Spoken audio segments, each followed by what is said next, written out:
ব্ৰাহ্মণগাঁৱৰ শংকৰদেৱ শিশু বিদ্যা নিকেতনৰ প্ৰাংগণত নাট্যভ্ৰামক প্ৰণৱ শৰ্মা সোঁৱৰণী নাট্যমঞ্চৰ উদ্যোগত স্থানীয় শিল্পীসকলৰ অভিনয়েৰে দুদিনীয়া কাৰ্যসূচীৰে অনুষ্ঠিত হৈছে নাট সমাৰোহ।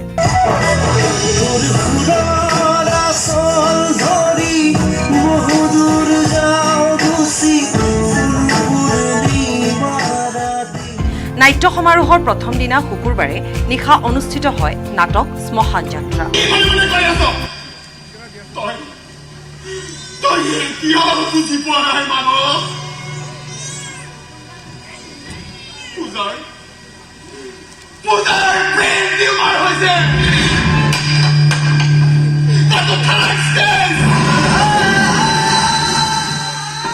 সম্পূৰ্ণ কোভিড নীতি মানি অনুষ্ঠিত কৰা নাট্য সন্ধ্যাত উপস্থিত থকা ৰাইজে শলাগ লয় নাটকখনৰ পৰিচালক অজয় বৰঠাকুৰৰ লগতে নাটকখনত সাৱলীল অভিনয় কৰা স্থানীয় অভিনেতা অভিনেত্ৰীসকলক। একদম মজা, বহুত ভাল লাগিছে।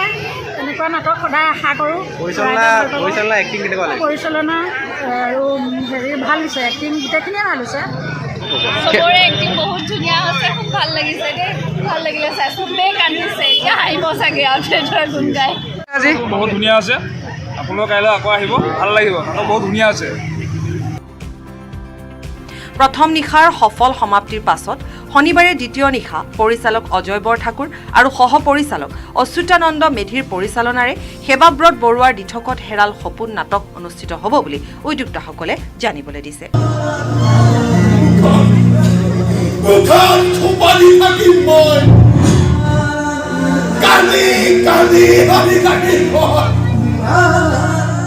বেবেজিয়াৰ পৰা ভাস্কৰ জ্যোতি শইকীয়াৰ report, news 18 Assam north east.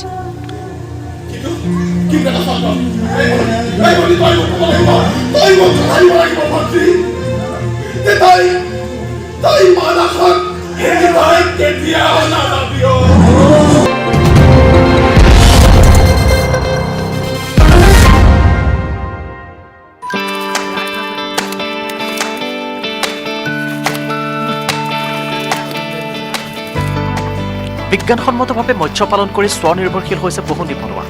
তেনে এক নিদৰ্শন দাঙি ধৰিছে মৎস্য পালনৰে স্বাৱলম্বী হোৱা শোণিতপুৰৰ গড়চলাৰ বিৰাকাটাৰ পৰিতোষ চৰকাৰে।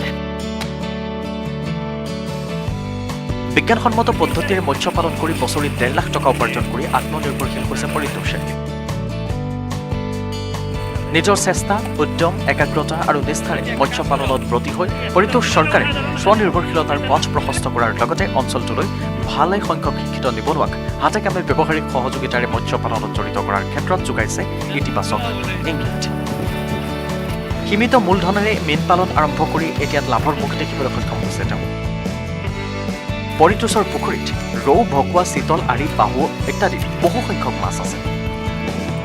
মীন বিভাগৰ পৰা বৰ্তমানলৈকে কোনো ধৰণৰ সহযোগিতা লাভ কৰা নাই বুলি প্ৰকাশ কৰি আগন্তুক সময়ত মীন বিভাগৰ সহায় লাভ কৰিলে দুগুণ উৎসাহেৰে মীন পালনত নিজকে নিয়োজিত কৰি ৰাখিব বুলি আত্মপ্ৰকাশ কৰিছে তেওঁ।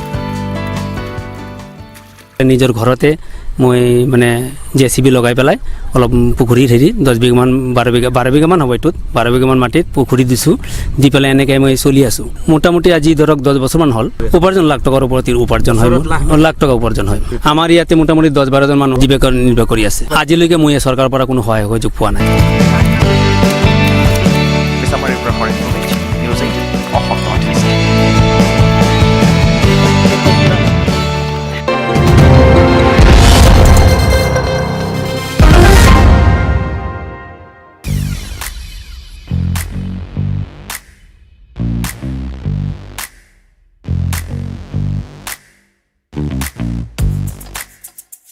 কাৰ্বি পাহাৰত ফুটবলৰ উন্মাদনা, শীতৰ সেমেকা ৰাতি ফুটবলৰ আনন্দ। হয়, বিগত 2টা বছৰ কৰোনা মহামাৰীৰ এই আনন্দ ম্লান হৈ পৰাৰ পাছত এবাৰ ন উদ্যম আৰু ন উৎসাহেৰে কাৰ্বি পাহাৰৰ সদৰ চহৰ ডিফুত আৰম্ভ হৈছে CM স্বৰ্ণকাপ ফুটবলৰ মহাৰণ।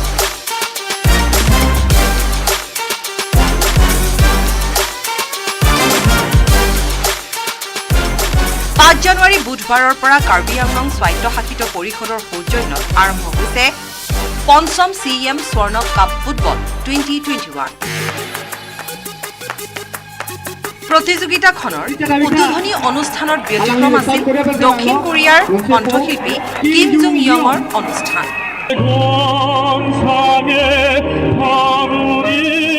অলব নাগা নামৰ নাগালেণ্ডৰ আন এগৰাকী জনপ্ৰিয় কণ্ঠশিল্পীয়েও অংশগ্ৰহণ কৰে ডিফুৰ এই স্বৰ্ণ কাপ ফুটবলত। শিল্পী দুগৰাকী সংগীতত মহাচন্ন হৈ পৰে ডিফু কাছা ষ্টেডিয়ামৰ সহস্ৰাধিক ক্ৰীড়াপ্ৰেমী। সন্ধিয়াৰ পৰা অনুষ্ঠিত এই উদ্বোধনী অনুষ্ঠানত কাৰ্বিসকলৰ পৰম্পৰাগত জাতীয় কৃষ্টি সংস্কৃতি প্ৰদৰ্শন কৰে। সাংস্কৃতিক অনুষ্ঠানৰ পিছতে উদ্বোধন কৰা হয় পঞ্চম CEM স্বৰ্ণ কাপ ফুটবল।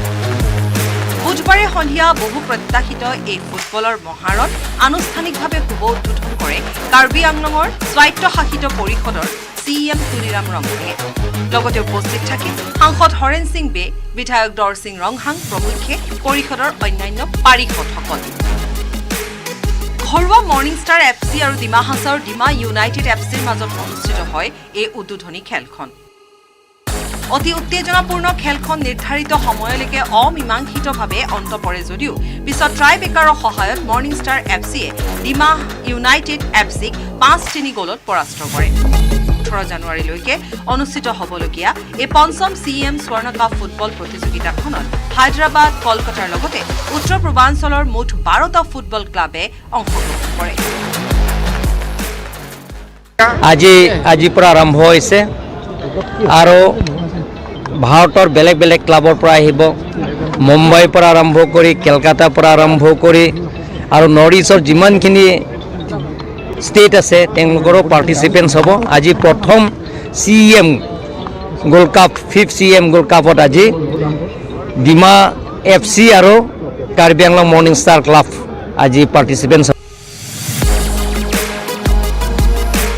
গৌতম সূত্ৰধৰৰ report, news 18 Assam north east.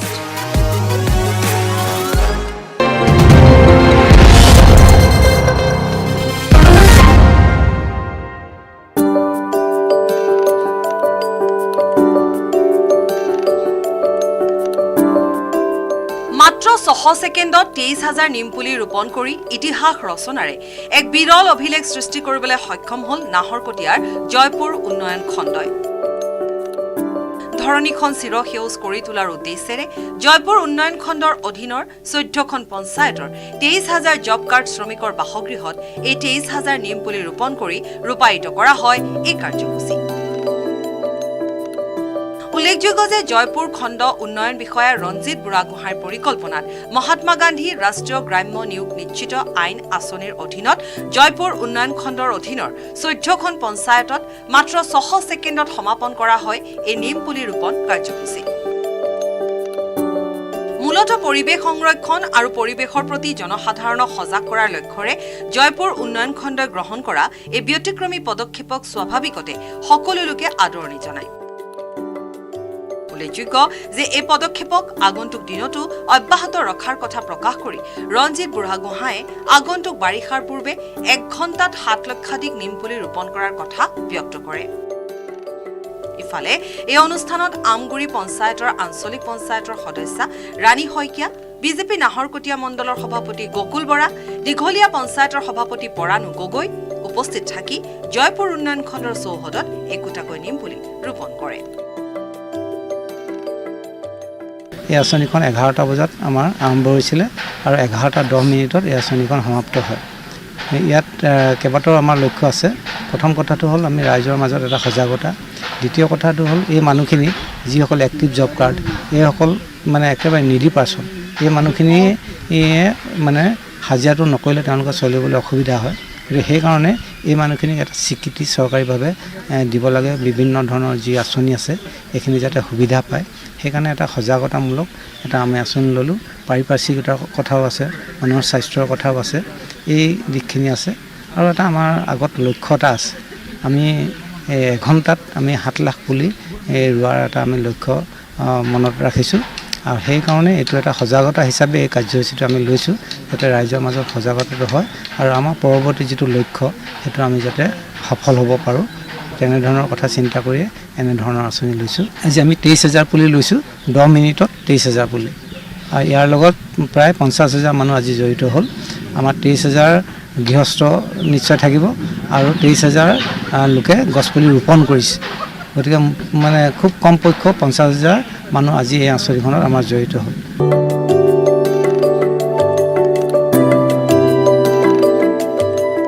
নাহৰকটীয়াৰ পৰা উৎপল চলিহাৰ report, news 18 Assam north east.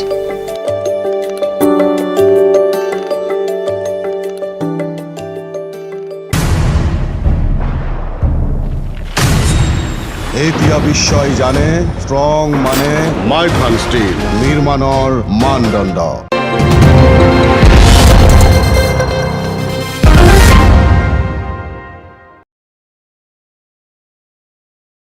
সকলো কিতাপ দান দিয়ে বড়ো সাহিত্য সভা।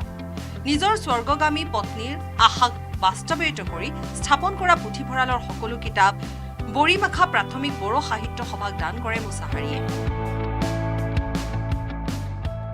অধ্যয়ন পিপাসু লোহিত মুছাহাৰীৰ আশা বড়ো সাহিত্য সভাই সৃষ্টি কৰিব কিতাপ পঢ়াৰ এক নৱজাগৰণ।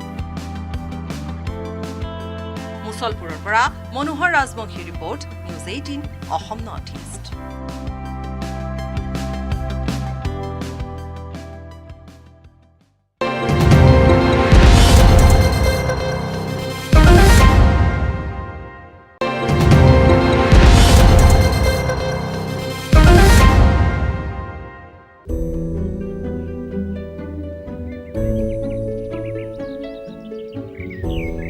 প্ৰাকৃতিক সৌন্দৰ্যৰে ভৰপূৰ গোৱালপাৰাৰ ঐতিহাসিক শিঙিমাৰী বিল। শিঙিমাৰী বিলৰ অতুলনীয় সৌন্দৰ্যই পৰ্যটকসকলক এতিয়া হাত বাউল দি মাতিছে। পানীৰ মাজত ফুলি থকা ভেট ফুল, পদুম ফুলে শিঙিমাৰী বিলৰ সৌন্দৰ্য অধিক বৰ্ধন কৰিছে। শিঙিমাৰী বিলৰ নান্দনিক সৌন্দৰ্য উপভোগ কৰিবলৈ গোৱালপাৰা জিলাৰ লগতে আন বহু জিলাৰ পৰা আগমন ঘটিছে এতিয়া পৰ্যটকসকলৰ। পদুম ফুল আৰু ভেট ফুলৰে ভৰি পৰিছে গোৱালপাৰা জিলাৰ নিকটৱৰ্তী যি শিঙিমাৰী বিলত। এই শিঙিমাৰী বিলত প্ৰতি বছৰে দেখা যায় এই সময়ছোৱাত এই বিলটোত চৌদিশে কেৱল গুলপীয়া আৰু গুলপীয়া। নিউজ 18 অসম নৰ্থ ইষ্টত গ্ৰাহক দেখুৱাইছে সুন্দৰ দৃশ্য বুলি ক'ব লাগিব, এক নান্দনিক দৃশ্য বুলি ক'ব লাগিব। আৰু এই সময়ছোৱাত দেখিবলৈ পোৱা যায় এক এনেকুৱা ধৰণৰ দৃশ্য, আৰু এই দেখুৱাই আছে সুন্দৰ দৃশ্য বুলি ক'ব লাগিব। আৰু দেখা যায় প্ৰতিদিনে দেখা যায় গোৱালপাৰা জিলাৰ বিভিন্ন প্ৰান্তৰ পৰা লোক আহি পেলাই এই মনোৰম দৃশ্য উপভোগ কৰে। কিছু মূল্যৱান কিছু ইয়াত পোনে পোনে জানিব বিচাৰিম। দাদা, মই আপোনাৰ কাষত আহিছোঁ, কেনেকুৱা লাগিছে? সুন্দৰ দৃশ্য বুলি ক'ব লাগিব, কেনেকুৱা লাগিছে? ভাল লাগিছে। এই গোৱালপাৰাত এনেকুৱা এখন ধুনীয়া ঠাই আছে বুলি গম পোৱা নাছিলোঁ। আজি ৰাংচাপাৰাত আহিলোঁ, ৰাংচাপাৰাত আহোঁতে এই গুলপীয়া দেখা পালোঁ। তাৰমানে আহি চালোঁ, ভাল লাগিল। বিভিন্ন ধৰণৰ নান্দনিক পৰিৱেশ ক'ব লাগিব, কাৰণ বহু ধৰণৰ চৰাই, যিবিলাক চৰাই আমি সচৰাচৰ দেখিবলৈ নাপাওঁ, সেই চৰাইবোৰ আজি মানে ইয়াত দেখিবলৈ পাইছোঁ। আৰু মানে কি মন মোহিত কৰা ঠাই, আৰু ভাল লাগিছে। দিয়ে ঠাইডোখৰ উন্নত কৰাৰ কাৰণে আৰু ভাল লাগিব। তেতিয়াহ'লে ইয়াত মানে ভাল এটা পিকনিক স্পটো হয়, গতিকে ভাল লাগিব যদি ব্যৱস্থা লয় ইয়াৰ পৰা। ভাল লাগিছে চাই, আৰু অতি সুন্দৰ এটা এইটো বিল, শিঙিমাৰী বিল বুলি কয়। আৰু শিঙিমাৰী বিলত এই যোনটো ৰাংচাপাৰা যোৱা যোনটো বাটত মানে দেখিবলৈ পোৱা যায় এই ধুনীয়া এই সুন্দৰ বিল, তাত আমি দেখিলোঁ যে ইয়াতে বহু ভেট ফুল এনেদৰে ফুলি আছে। গোটেই আপোনালোকে যদি দেখিছে, গোটেই যি মানে বিলটোৱে ভেট ফুলেৰে ভৰি আছে, গুলপীয়া হৈ আছে, ভাল লাগিছে। আৰু সুন্দৰ পৰিৱেশ, এনেকুৱা প্ৰাকৃতিক এটা পৰিৱেশৰ মাজত থাকি নিশ্চয় ভাল লাগে। আৰু বহু লোক ইয়াতে আহেও, আমি দেখিবলৈ পাইছোঁ ইয়াতে পিকনিকো খাইছে, ভাল লাগিছে। আৰু মই বাকী যিসকল লোক ইয়ালৈ অহা নাই তেওঁলোকক মানে অনুৰোধ জনাম যে ইয়ালৈ আহক, আৰু ইয়াৰে যি প্ৰাকৃতিক সৌন্দৰ্য আছে, নান্দনিক পৰিৱেশৰ, সেয়া আমেজ লওক। আৰু সেয়া থাকে নিশ্চয়কৈ ক'ব লাগিব। নিউজ 18 অসম নৰ্থ ইষ্টৰ ফালৰ পৰা আমি অনুৰোধ জনাম, যিসকল লোকে এই শিঙিমাৰী বিললৈ অহা নাই, আহক এবাৰ চাওক। এক নান্দনিক দৃশ্য, সুন্দৰ দৃশ্য বুলি ক'ব লাগিব। চৌদিশে দেখা গৈছে কেৱল গুলপীয়া আৰু গুলপীয়া। গোৱালপাৰা জিলাৰ নিকটৱৰ্তী যি শিঙিমাৰী বিলত দেখা যায় প্ৰতি বছৰে এক সুন্দৰ, এক নান্দনিক দৃশ্য বুলি ক'ব লাগিব। গোটেই বিলটোতে দেখা যায় যে গুলপীয়া হৈ পৰে, আৰু এই ফুলৰ মাজে মাজে দেখা যায় বিভিন্ন প্ৰজাতিৰ চৰাই চিৰিকটি উৰা পৰিলক্ষিত হয়। গোৱালপাৰাৰ পৰা ৰিংকু দাসৰ report, news 18 Assam north east.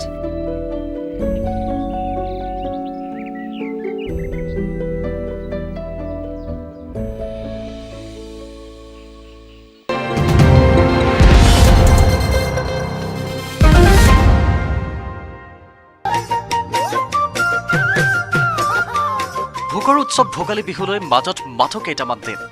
চৌদিশে এতিয়া ভোগালী কাটৰাৰ ব্যাপক প্ৰস্তুতি। গহপুৰতো দেখা গৈছে একে পৰিৱেশ।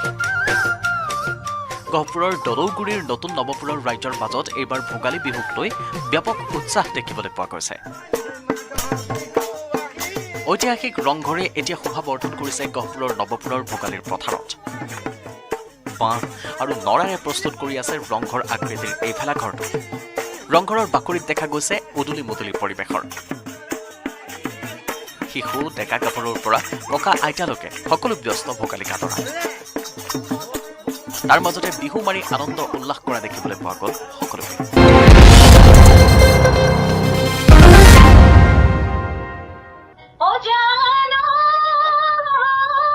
কোভিড পৰিস্থিতিয়ে বিধ্বস্ত কৰা অসমৰ শিল্পীলৈ এইবাৰ সহায়ৰ হাত আগবঢ়াইছে মাৰ্কিন যুক্তৰাষ্ট্ৰৰ অসমীয়াসকলে। নমস্কাৰ, মোৰ নাম অঞ্জনা বৰদলৈ। আপোনালোক সকলোকে আজি বিদেশত থাকিও সিপাৰে সুসম্পৰ্ক ৰখা প্ৰৱাসী অসমীয়াসকলে সংঘবদ্ধ ৰূপত আৰ্থিক সাহায্য প্ৰদান কৰিছে কৰোনাই জুৰুলা কৰা অসমৰ শিল্পীসকলক। ইতিমধ্যে 100ৰো অধিক লোককলা শিল্পীক গাইপতি 13,000 টকাকৈ বিতৰণ কৰিছে শিল্পী সেৱা নামৰ মাৰ্কিন গোটটোৱে। ইয়াৰ লগত সংগতি ৰাখি মাৰ্কিন অসমীয়া গোটটোৱে ইণ্টাৰনেটৰ মাধ্যমেৰে অলপতে এক অনুষ্ঠান অনুষ্ঠিত কৰিছিল।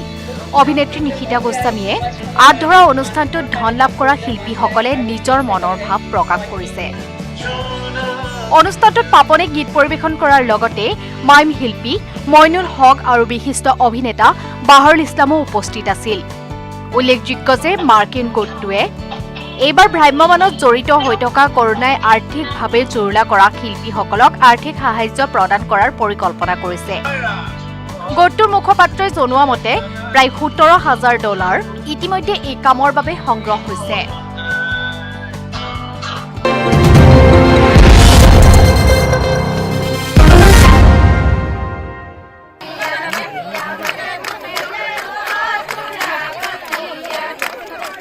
ভোগালী বিহুলে মাজত মাথো আৰু কেইটামান দিন।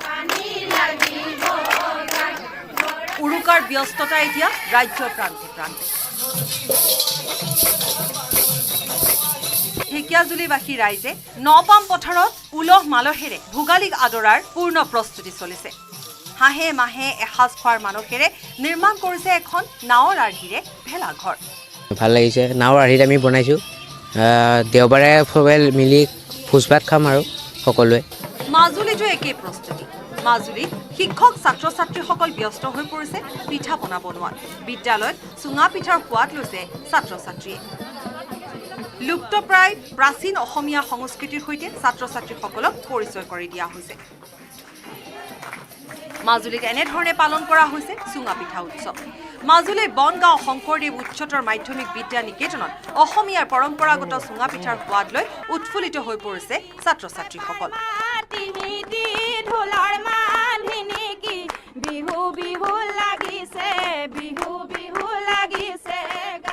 আনহাতে গুৱাহাটী মহানগৰীও পিছ পৰি থকা নাই। নুনমাটিৰ এজন যুৱকে নিজৰ প্ৰচেষ্টাৰে গঢ়ি তুলিছে নিৰ্মল ভোগ নামৰ এটি থলুৱা পিঠা পনা নিৰ্মাণৰ উদ্যোগ। আৰ্থিক উপাৰ্জন কৰাৰ সমান্তৰালকৈ কেইবাটাও পৰিয়ালক উপাৰ্জন কৰাৰ বাবে পথ দেখুৱাইছে এই উদ্যোগটোৰ জৰিয়তে। এনে ঘৰৰ নিচিনা লাগিছে আৰু এনে তামচা ফুটি আহিছোঁ, নিজে ভাত বনাইছোঁ, খাইছোঁ। ৰাতি এইটো ব্যস্ত, পুৰা একদম ব্যস্ত। ঢেঁকীৰ চাপত উখল মাখল শিৱসাগৰ মেটেকাৰ পৰিৱেশ। মাঘ বিহুলৈ আৰু মাত্ৰ কেইটামান দিন বাকী থকা অৱস্থাত শিৱসাগৰৰ মেটেকাত জীয়ৰী বোৱাৰীসকল ব্যস্ত হৈ পৰিছে ঢেঁকীৰ শালত। ভোগালীৰ জলপান প্ৰস্তুত কৰাত ব্যস্ত মহিলা।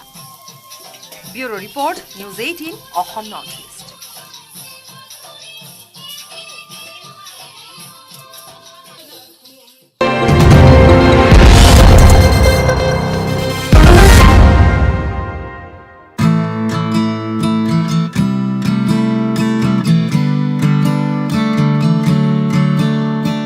মাৰ্ঘেৰিটা সমষ্টিৰ বিভিন্ন জাতি জনগোষ্ঠীৰ লোকসকল অতীজৰ পৰাই বসবাস কৰি আহিছে।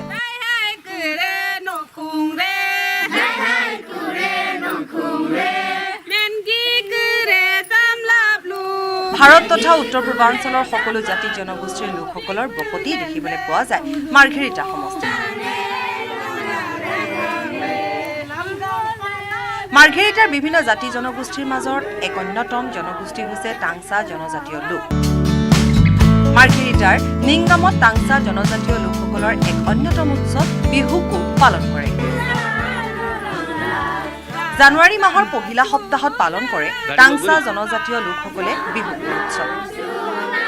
আমি এইটো বিহুকো পাতিছোঁ। বিহুকো মানে আমি ধান কটাৰ পাছতে ধান চান কাটি পাৰিখিনি খেতিত মানে মানুহকেইটা চব বিজি হৈ থাকে। সেইদিনা এইটোৰ পাছত মানে চবেই ধান চান কাটি পেলাই মানে ঘৰত লৈ আনি ভৰাই পৰাৰ পাছত মানে এইটো বিহুটো আনন্দৰ মানে পাতোঁ আৰু। পথাৰত ধান কটা পৰ্ব শেষ কৰি ধান নিজৰ ভঁৰালত চপাই লোৱাৰ পাছত এই উৎসৱটি পালন কৰে। এই উৎসৱৰ দিনা গাঁৱৰ ৰাইজ একত্ৰিত হৈ এসাঁজ তৃপ্তিৰে খোৱাৰ আয়োজন কৰে। বৰ্তাই বস্তুটো আমি সেনেকুৱাকৈ পাতিছিলোঁ, মানে আমি ঘৰে ঘৰে পাতিছিলোঁ। এতিয়া ঘৰে ঘৰে আমি নাম্বাৰটিখিনি এতিয়া আমি সৰু মৰুকৈ চবেই মিলি জুলি একেজাতে খাওঁ বুলি আমি ৰাইজে মিলিখিনি একেজাতে।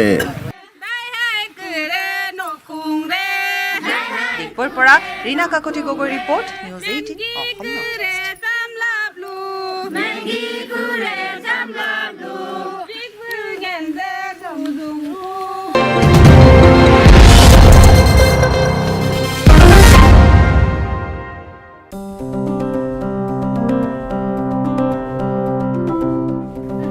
স্বাৱলম্বিতাৰ এক সুন্দৰ নিদৰ্শন হৈ পৰিছে হাউলিৰ মুন্না নাথ আৰু সদানন্দ নাথ নামৰ দুগৰাকী খেতিয়ক।